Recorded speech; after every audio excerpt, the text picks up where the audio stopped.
Um, are you going to be coming back here? Okay.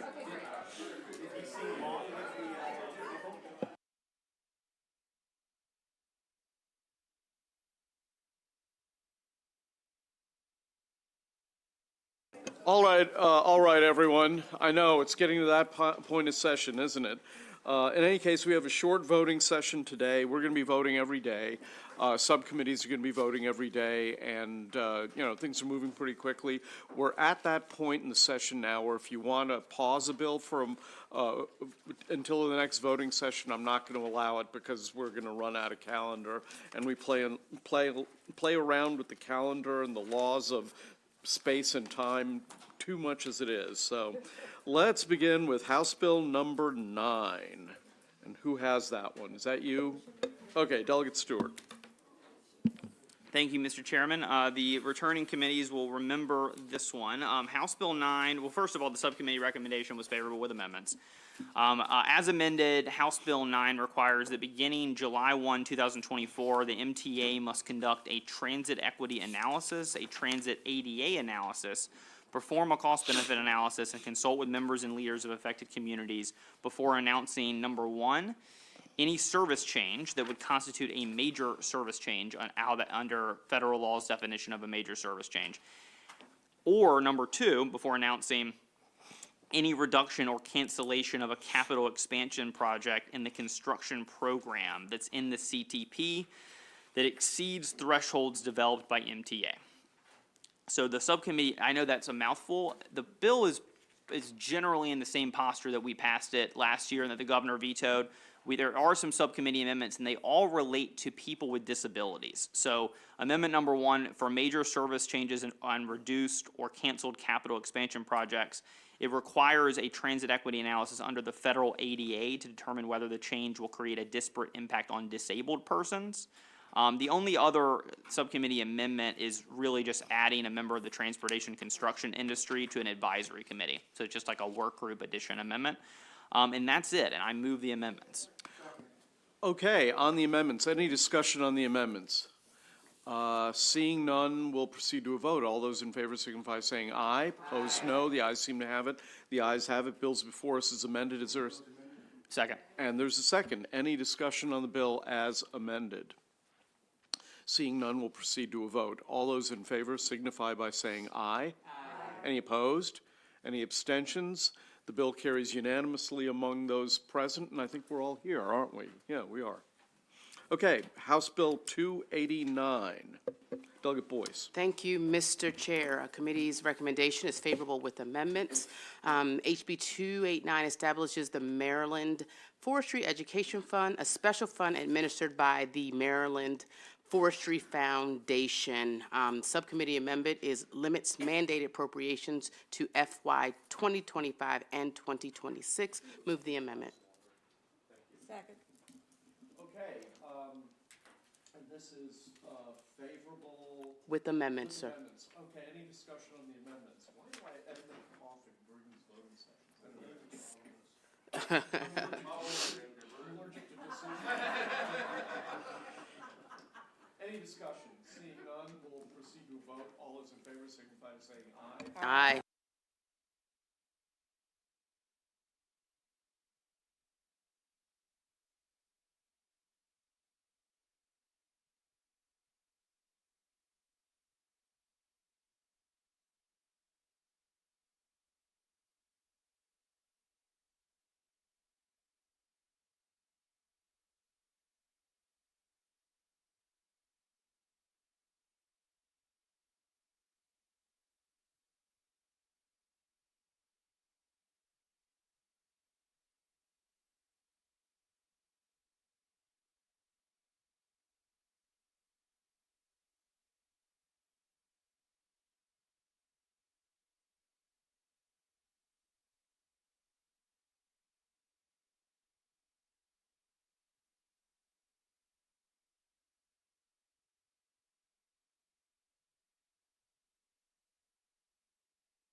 Sorry, Mr. Chair, is it appropriate for us to pile on the first one, and then we could?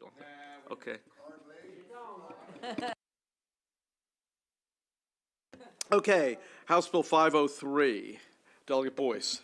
Thank you, Mr. Chair. Subcommittee's recommendation is favorable with amendment. The bill establishes a green space equity program in the Department of Natural Resources to provide grants to eligible applicants to enhance the public health and livability of a community that is defined as overburdened or underserved.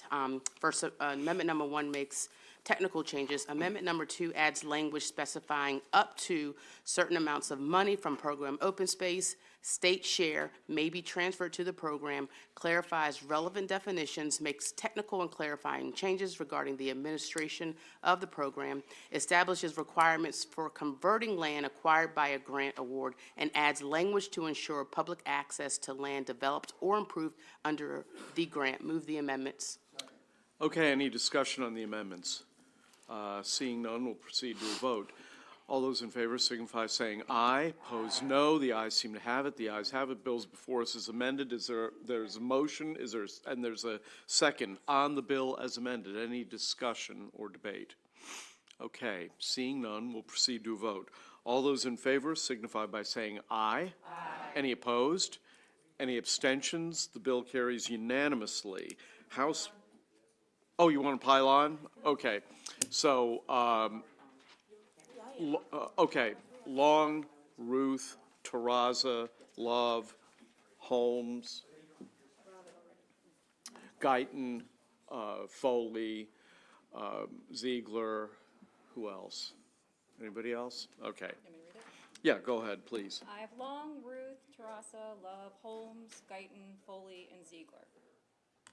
I believe that's it. Okay, House Bill 819. Stewart. Thank you, Mr. Chairman. House Bill 819, the subcommittee recommendation is a straight favorable for this local bill. HB 819 prohibits the District Council of Montgomery County from adopting or enforcing a local law that requires the creation of new off-street parking for a residential development located within a quarter-mile radius of a present or planned Metro or Purple Line station. Move the bill. And there's a second. Any discussion on this local bill? Yes, Delegate Terraza. Why don't you push your button so we can, Push it, sorry. Okay. Thank you, Mr. Chairman. I had some questions on this that were answered, but I think, I just want to clarify in the discussion that I think it's appropriate in Montgomery County because of the extensive transportation, that it would not work in a TOD necessarily somewhere else. So I just want to put that on the record, but I had my questions answered by the lead sponsor, or the person who brought it here. So thank you. okay. Any further discussion or commentary? We'll go to a vote. All those in favor signify by saying aye. Any opposed? Any abstentions?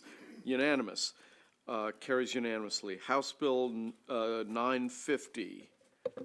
Boyce. Thank you, Mr. Chair. Subcommittee's recommendations was favorable with amendment. The bill establishes the Maryland Native Plants Program administered by the Maryland Department of Agriculture in coordination with the University of Maryland Extension to, among other things, develop a commercial Maryland native plant list and create 1, a voluntary certification program for growers and retailers, and 2, a Maryland Natives marketing program, and 3, a Maryland Natives Plants webpage. Amendment number 1 makes technical changes, and amendment number 2 makes clarifying and technical changes regarding the responsibilities of the department and extension in administering the program, establishes a process for evaluating certain cultivators or cultivars, and hybrids for inclusion on the commercial native plant lists, and mandates funding to hire individuals to undertake the responsibilities listed in the bill. Move the amendments. Second. And there's a second. This is that plant racism bill, right? Yes. Okay. We're promoting plant racism. Okay. Any discussion on the amendments? Apparently not. Okay, we'll proceed to a vote. All those in favor signify by saying aye.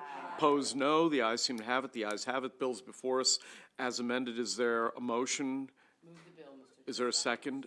Any discussion on the bill as amended? Okay, we'll vote. All those in favor signify by saying aye. Any opposed? Any abstentions? The bill carries unanimously.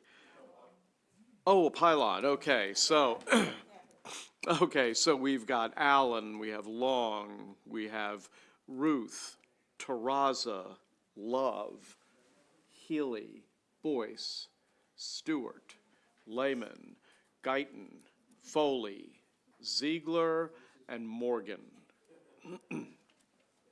House Bill 968. Boyce. Thank you, Mr. Chair. Subcommittee recommendation is unfavorable. Move the unfavorable report. Second. Okay. Any discussion on the unfavorable motion? Absolutely not. Oh, here we go. Oh, did somebody? What? This is it. This is it. This is yeah. No, I just, as soon as you said that, Mr. Chair, we got an email from Delegate Fisher.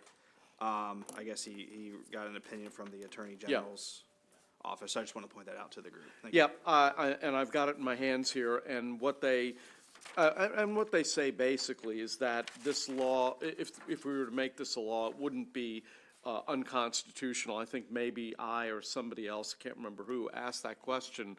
I will say, though, that there have been very few instances where we've had a chance to vote on something that would have a foreign policy impact. I personally have always voted against it. I don't think as a state legislator I should be weighing in. These are complex issues, and look, I'm not a huge fan of the People's Republic of China, but I don't think that's the issue personally. I just think that it's not something that I would want to vote for. So, yes, Delegate Siliberti.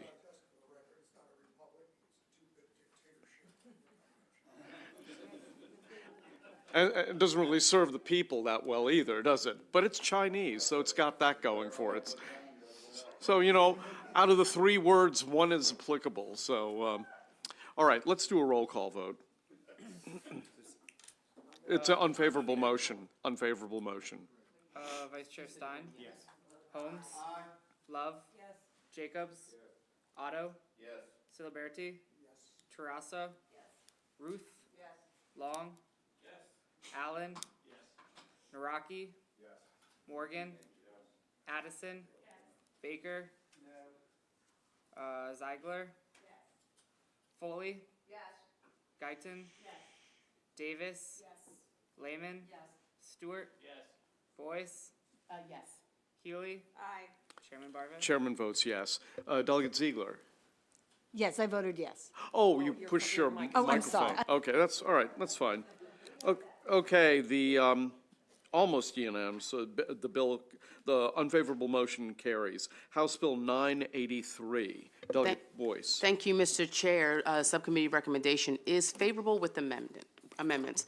As amended, the bill increases fees for several hunting licenses, stamps, and permits. 2, it establishes a resident and non-resident seek-a-deer stamp and related fees. And 3, authorizes qualified non-resident college or university students to purchase a resident hunting license. Subcommittee amendment number 1 strikes the migratory game bird hunting on Sundays. 2, alters the scope of the required plan to address deer overpopulation in the state. And 3, creates and funds a cost share program for farmers to plant forage crops, or as they call them, sacrificial crops. Move the amendments. Is there a second? Any discussion on the amendments? Okay. Delegate Foley. Thank you, Mr. Chair. Just a question for the subcommittee chair. You said, describe that last planting. Sure. There was a provision in the bill to create and fund a program, what we call sacrificial crops, and from what I understand, it's crops that can be planted such that when deer, and I think especially deer, come and they will be ravaging these crops or plants that are non-essential versus going for their regular crop. Isn't that correct, Mr.? I think, yes. Exactly. They're a different variety, and, yeah, you just plant like 3 feet around the edge of a field, and deer eat them Okay, instead of. all right, thank you. And the deer just stop at that and go home with a, Sadly, no. what? I need to instruct our deer a little better than I have. Yeah. Okay, on the amendments, all those in favor, That's what I thought. It was like bear baiting or something. Okay, all those in favor? Oh, yeah, sure, go ahead. I just, sorry. I wanted to know, again, would you restate about the waterfowl? What did So you? there was a provision in the bill to allow hunting for migratory waterfowl on Sunday. That provision was removed from the bill. Thank you. You're welcome. Okay, on the amendments, all those in favor signify by saying aye. Aye. Any opposed? Any abstentions? The amendment carries. The bill's before us as amended. Is there a motion? There's a motion. I move to move the bill with the amendments. Okay, is there a second? Okay, any discussion on the bill?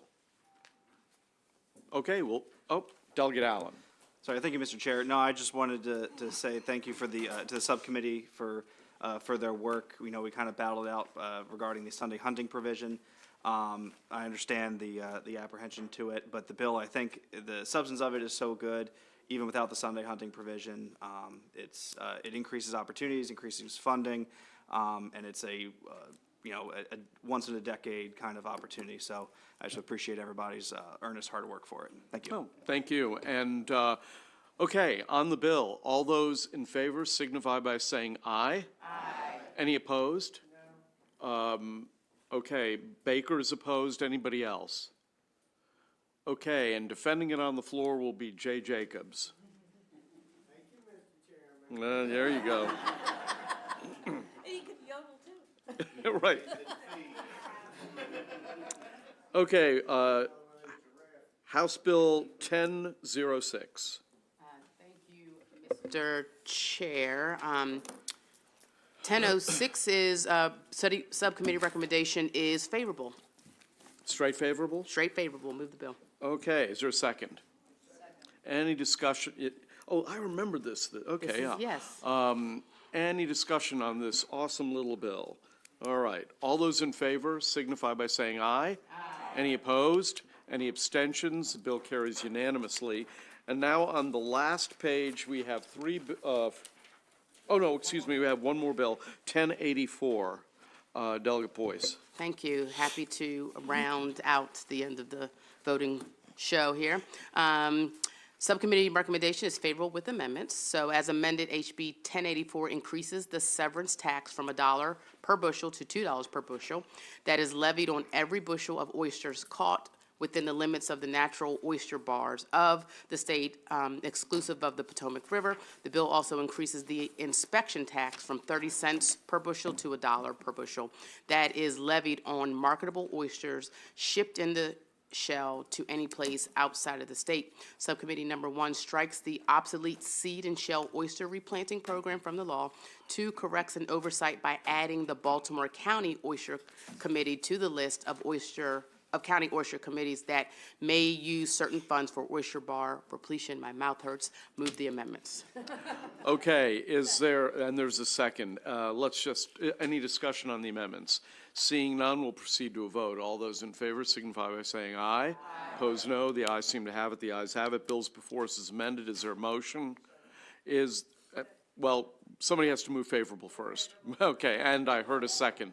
I will tell you, before we vote on this, Delegate Adams actually called me up and said, that was the most amusing public hearing I've ever testified before.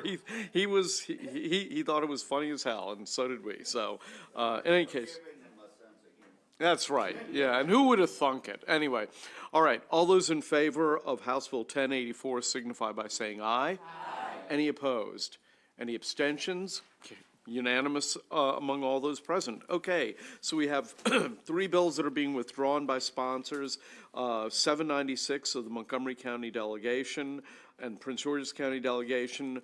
1009, another MCPG bill, and then 1299, a Delegate Stein bill. So the motion is unfavorable, withdrawn by sponsor.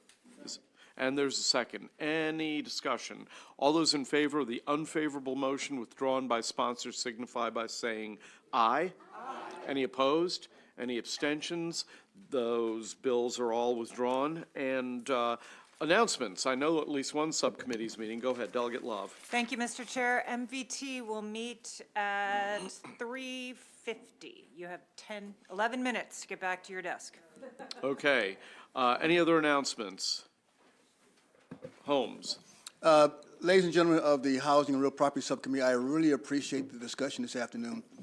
We are going to have to schedule a couple of more meetings. I don't yet have the time put together yet. We're going to have a couple more meetings very, very soon. Thank you, members of the HRP. Okay, and, Delegate Boyce. Oh, I just quickly want to say for NRAG, you should have gotten a calendar invitation for, I believe, what is today, Wednesday? Tomorrow and Friday for us to finish out anything that we have left. Mr. Chair, I want to say that I have the best subcommittee. Oh. Delegate Stewart. Thank you, Mr. Chair. I had a brief correction to the record. I believe that one of the other subcommittee chairs just said that she had the best subcommittee. I just wanted to make sure that for the record, and I don't know if we have any transcriptions being done of this voting session, but actually Land Use and Ethics is the best subcommittee. Okay. But also relatedly, I believe we are going to meet one more time. But it'll be, like all Land Use and Ethics subcommittee meetings, it will be brief, it will be joyful, be there or be square. Okay. Sarah, how long are you going to need? Because we have to have leadership after you get done. Okay.